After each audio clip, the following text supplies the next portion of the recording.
Hello students, today we will discuss the development of breast. So these are the common developmental anomalies we encounter, that is amasia, absence of breast, athelia, absence of nipple, polymasia, supernumerary breast, polythelia, supernumerary nipples, gynecomasia, development of breast in males as in Klinefelter syndrome. Now, keeping in mind all these developmental anomalies, we start with the development of breast.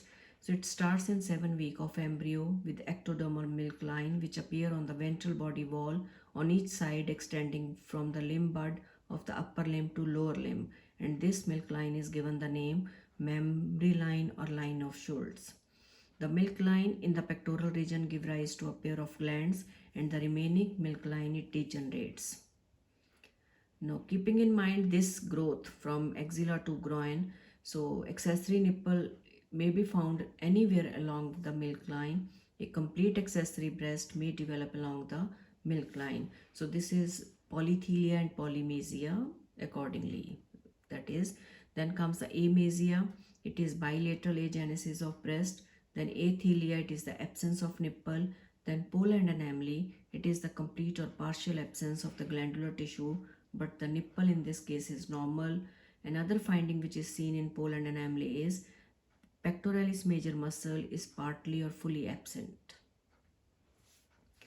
Now, what are the different age changes they happen? In the 6th week of intrauterine life, an ectodermal thickening occur on the ventral wall as a longitudinal ridge called as milk ridge. It extends from the axilla to the groin. In 3rd month, a depression called mammary pocket, it appears in the center of the milk ridge in the pectoral region.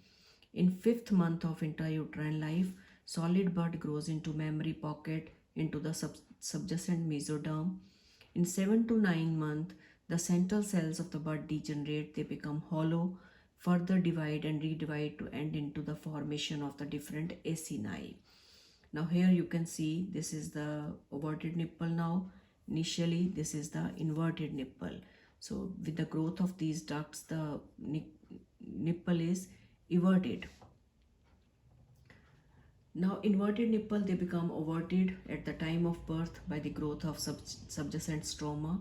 The mammary gland of both the sexes after birth sometimes secrete milk, which is due to some hormones present in the blood which are responsible for lactation in mother.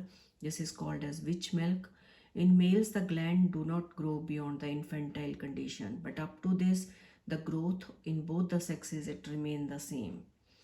Now, what is happening in female further after birth is the areolar region becomes elevated before puberty, and later on gradual enlargement occurs by the deposition of fat.